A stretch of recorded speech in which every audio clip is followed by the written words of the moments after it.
আচ্ছা, আপনার কি সমস্যা হয়েছিল এটা বলেন তো। আমি দেশে আসলাম, দেশে যাওয়ার 15 তারিখ দেশে গেছি।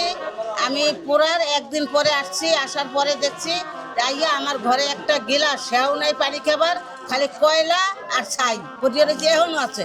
আপনার পরিবারে কে কে ছিল এখানে? এখানে পরিবারে আমার 4 জন ছিল। আমরা 4 জন ধরে দেশে গেছিলাম। মানে আপনার এসে উপস্থিত ছিলেন না? না, কি কি ছিল আপনার ঘরে?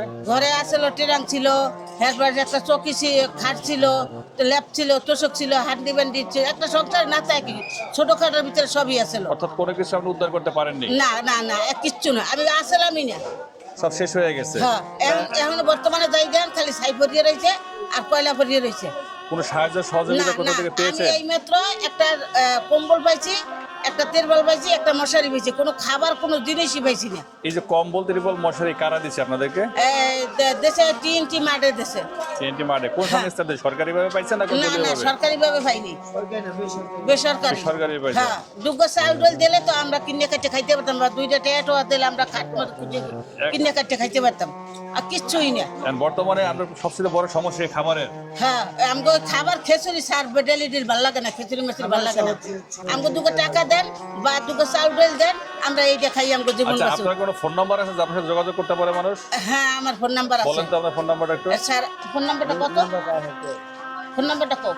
আপনার মুখে বইলা দেন, আপনার মুখে বইলা দিলে প্রবাস থেকে ফোন করবে আপনাকে, তখন আপনি সহযোগিতা পাবেন। আমি তো স্যার কইতে পারি না নাম্বার, আমি তো কইতে পারি না, বুঝলেন না? এই স্যার, স্যার দেখাও যায় না এমন একটা অবস্থা। দর্শক, যে ফোন নাম্বারটা দেখতে পাচ্ছেন সেটা হলো 01893559129। এই নাম্বারে দর্শক ওনাকে সরাসরি যারা সাহায্য করতেছেন কোরাল বস্তির পুরা মানুষকে, উনি খুবই নিঃস্ব অসহায়, সবকিছু পুড়ে গেছে। যদি যোগাযোগ করতেছেন ওনার সাথে যোগাযোগ করে ওনাকে সহযোগিতা করতে পারেন। আপনার এখানে কি ব্যবসা করতেন আপনারা? আমরা কিছু ব্যবসা করতাম না, আমি বাসা বাড়ির কাজ করতাম, আর আমার স্বামী ওই রিক্সা চালাইতো। রিক্সা চালাইতো? হ্যাঁ। আচ্ছা আচ্ছা, ঠিক আছে, ধন্যবাদ, ভালো থাকবেন।